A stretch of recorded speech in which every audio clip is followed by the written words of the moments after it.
Hey guys, Dr. Henry here from TexStar Chiropractic. Hey, I just wanted to talk to you a few minutes about working from home and proper ergonomics, or as close as we can get in these current situation.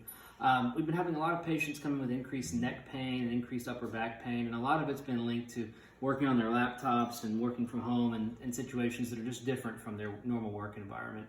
So I wanted to give you a few tips to go through to help just kind of minimize some of that discomfort and help keep you feeling as good as you can while you're at home.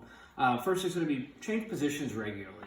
That means pick 2 or 3 spots in the house where you can work, whether it's at a kitchen counter or a kitchen table, even on the couch for any short periods. You just want to try to move around a little bit so your body's not stuck in the same position all the time.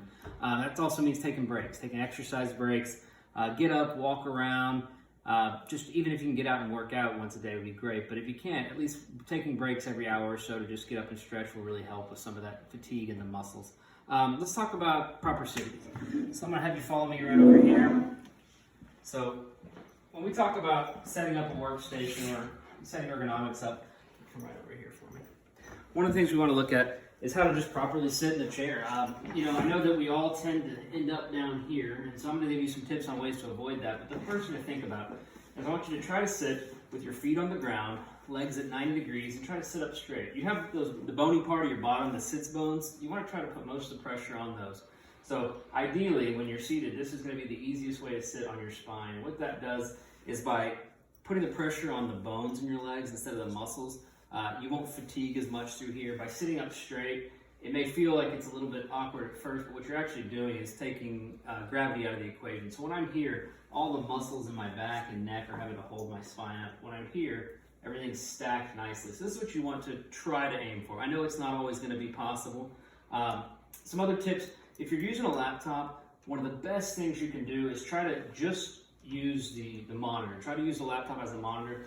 Get a remote keyboard. You can get these for 20 bucks on Amazon, and then elevate your monitor. This is huge for the neck pain people. So whether you're using a baby stool or books or whatever you have laying around the house, try to get that monitor up to about eye level, and then use a remote keyboard. It'll be way more like your normal ergonomics at work. In general, this will really help save some of the neck and back pain. Keyboard use, if possible, I'd like this keyboard to be a little bit lower, but in general, keep my arms close to my sides, resting my hands and just using a keyboard here versus here or up here where I'm really reaching forward will really make a big difference in the neck and back pain. Let's see.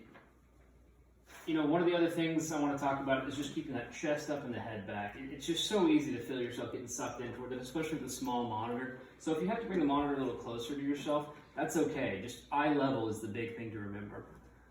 Lastly, if you're on the phone a lot, if you find yourself using your cell phone at home, try to use a headset, whether you're using ear pods or even just a set of headphones that have a microphone in it. These work really, really good on trying to help keep from having to hold your phone up against your head for long periods of time. You're doing a lot of Zoom calls these days, and these things have really come in handy too, so you're not having to get really close to the computer. Okay, well, I hope these tips help. Stay healthy, and if you need us, give us a call. We are in the office seeing patients that are having any kind of pain symptoms right now. Okay, take care. Thanks.